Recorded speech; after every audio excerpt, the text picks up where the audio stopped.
Welcome to today's Explainer. Today, we're diving into some absolutely fascinating research that fundamentally redefines what it actually means to be the kind of person who feels things deeply and, well, who might cry easily. Let's just jump right in. You're too sensitive. Toughen up. Don't take things so personally. Wow. If you've heard these damaging phrases your entire life, I know exactly what you've been going through. You've probably spent years apologizing for your tears, basically feeling like you're constantly doing something wrong just by existing exactly as you are. So that brings us to a really core question, doesn't it? Is being highly sensitive actually a weakness? For years, you might have just accepted the common diagnosis that there's some kind of defect within you. But the research actually points to a massive scientific paradigm shift. Your sensitivity isn't a weakness at all. It's actually a high-performance system. Okay, think of the human brain like a camera. Most people's brains record the world in standard definition. A perfectly efficient 720p that gets the job done without taking up way too much memory. But you're a supersensor. Your brain is recording reality in stunning, uncompressed 8K resolution. This isn't just some quirky personality trait, it's a fundamental biological difference in your actual hardware. And to put all of this into perspective, look at this number, 80%.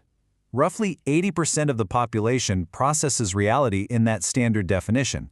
If you've always felt just utterly different from the people around you, well, this perfectly explains why.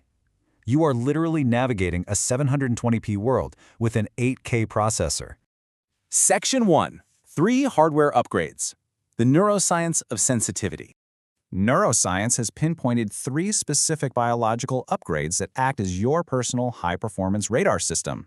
Those are low latent inhibition, hyperactive mirror neurons, and depth of processing. First up, we have low latent inhibition. Essentially, your brain lacks a standard filter. Most brains are designed to just ignore about 90% of what they see to save energy, right? They treat background noise as completely irrelevant. But your brain treats everything as highly relevant data. You're processing the texture of your chair, the hum of the refrigerator, and the subtle mood of the person sitting next to you, all at the exact same time. Now, the absolutely crucial point here is that this lack of a filter is exactly why you get so overwhelmed in crowded or loud spaces. But it's also the exact same reason you can see patterns, notice profound beauty, and find solutions that everyone else completely overlooks. Your overwhelm is literally the direct byproduct of your greatest asset. And this leads right into our second upgrade, hyperactive mirror neurons. These are the neurons that allow us to empathize. But for you, it goes way further. You don't just rationally understand that someone is sad. You physically feel their sadness inside your own body. You aren't imagining it. Your brain is biologically simulating their emotional state, making you, and I love this phrasing, an emotional sponge in a world full of spills.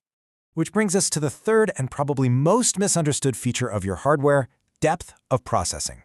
Psychologists refer to this as the pause-to-check strategy.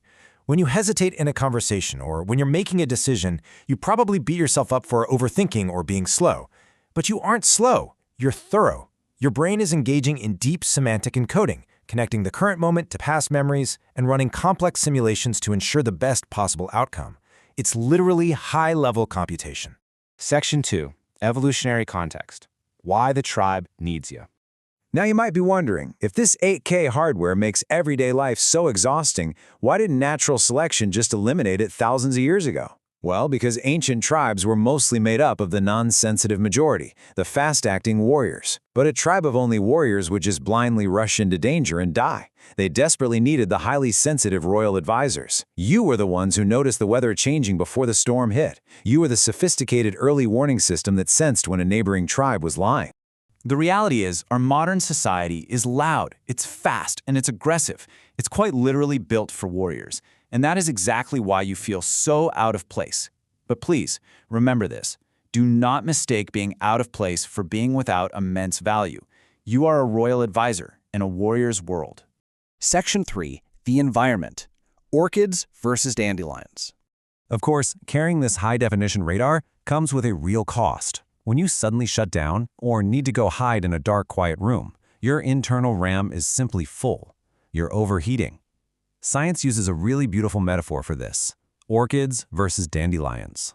Most of the 720p population are like dandelions. They're resilient, they can grow in a crack in the sidewalk, and they're fine regardless of their environment. But you are an orchid.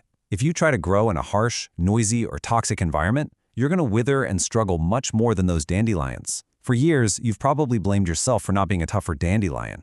But research points to an incredible phenomenon called vantage sensitivity. There is a huge upside to being an orchid. When placed in a supportive greenhouse environment with the right light and care, you don't just survive. You bloom with a complexity that a dandelion could never achieve. When you curate your life to actually support your sensitivity, you don't just catch up to everyone else, you completely surpass them. Section 4. The prescription. Stop fixing yourself. So what's the practical application of all this data? Here is a tangible lifestyle adjustment plan based entirely on the science we just covered. Step 1. Stop trying to install a tougher filter. You literally cannot change your biology. Step 2. Build your boundaries firmly to protect your high-performance radar. Step 3. Honor your absolute biological need for silence so your RAM can actually clear. And Step 4. Move to the greenhouse. Stop trying to survive the harsh sidewalk and actively curate a supportive environment where your orchid nature can truly thrive. The big takeaway here is this: stop fixing yourself.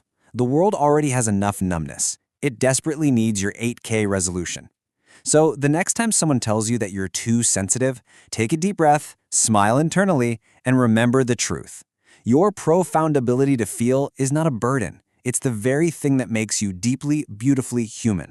And you know, because you possess this high-resolution radar, you might have instinctively built a wall around your private life.